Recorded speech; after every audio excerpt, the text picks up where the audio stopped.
एक सवाल है, 1 किलो रुई और 1 किलो लोहे में कौन ज्यादा भारी होगा? जवाब तो पता ही है, पर फिर भी दिमाग चकरा जाता है ना? आज कुछ ऐसी ही मजेदार कहानियों से समझेंगे कि वजन को लेकर हमारी आंखें हमें कितना बड़ा धोखा दे सकती हैं। तो चलिए इसी बात को आगे बढ़ाते हैं एक और सवाल से। सोचिए, किसके लिए ज्यादा बड़ा बैग चाहिए होगा, 1 किलो पॉपकॉर्न्स के लिए या 1 किलो चीनी के लिए? देखिए, वजन तो दोनों का बिल्कुल बराबर है, 1 किलो, पर क्या जगह भी बराबर लगेगी? बस यही वो मजेदार पहेली है जिसे आज हम सुलझाने वाले हैं।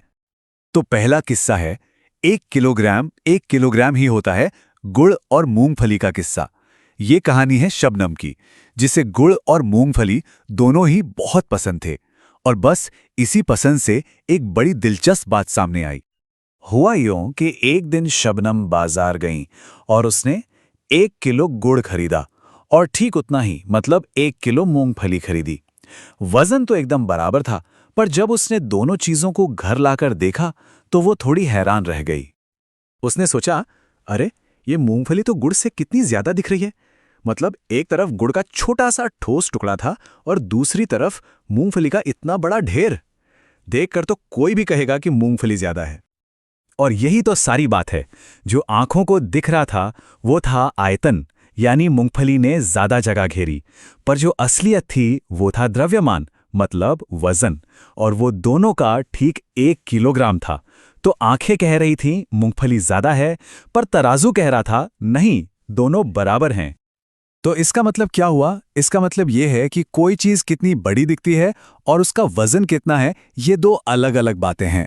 साइंस में इसी चीज को कहते हैं घनत्व या डेंसिटी।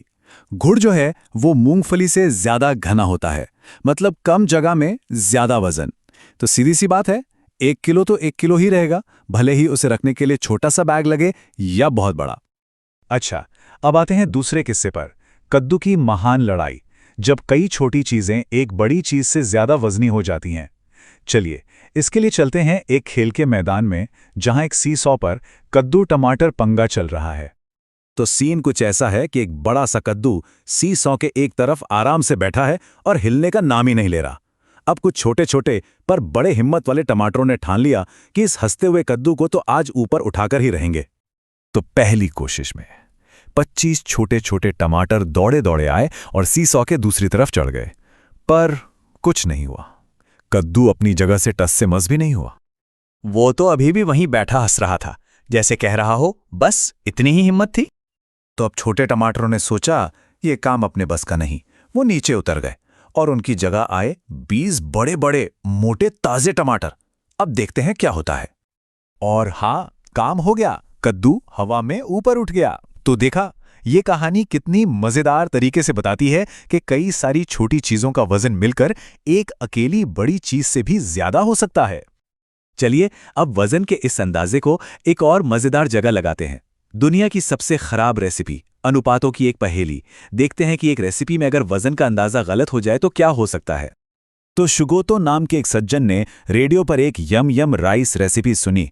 जरा सुनिए तो, 2 चम्मच पानी, 1 चुटकी दाल, आधा किलो लाल मिर्च पाउडर, 1 कटोरी नमक, 1 चम्मच चावल, 2 मटर और 8 गिलास सरसों के दाने और 1 किलो प्याज। ये सुनकर तो किसी का भी सिर चकरा जाएगा। अगर किसी ने ये बना दिया तो खाने वाले का क्या होगा, सोचकर ही डर लगता है।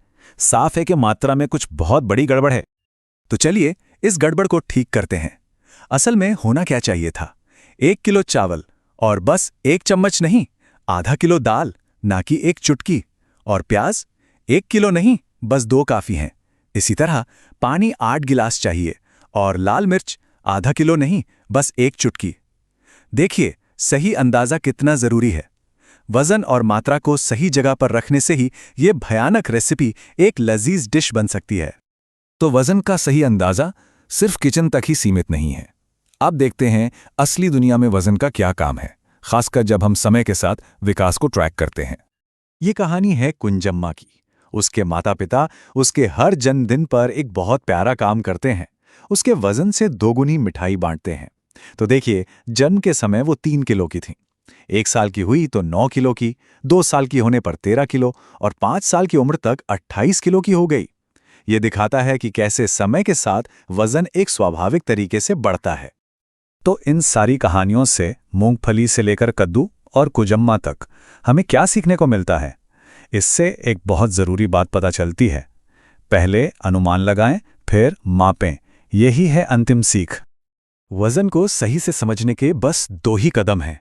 पहला, अनुमान लगाइए। अपने अनुभव से, अपने अंदाजे से सोचिए कि किसी चीज़ जैसे स्कूल बैग या एक ईंट का वजन कितना होगा। और फिर आता है दूसरा और सबसे ज़रूरी कदम, उसे मापिए। एक तराजू पर रखकर देखिए कि असल वजन क्या है और अंदाज़ा कितना करीब था। अंदाज़ा लगाना एक मज़ेदार दिमागी कसरत है, पर असलियत तो मापने से ही पता चलती है। तो कुल मिलाकर बात इतनी सी है कि अनुमान लगाना एक मज़ेदार खेल तो है, लेकिन मापना ही हमें सच्चाई दिखाता है। हमारी आंखें धोखा खा सकती हैं, पर एक तराजू वो कभी झूठ नहीं बोलता। तो अगली बार जब कोई चीज़ देखने में बहुत ज़्यादा लगे पर उठाने में हल्की, या देखने में छोटी लगे पर हो बहुत भारी, तो शबनम की मूंगफली और उन हिम्मत वाले टमाटरों को ज़रूर याद कीजिएगा। और अब एक सवाल, ऐसी कौन सी चीज़ है जिसे हर रोज़ देखते तो हैं पर कभी सोचा नहीं कि इसका वजन कितना होगा? शायद अब सोचने का समय आ गया है।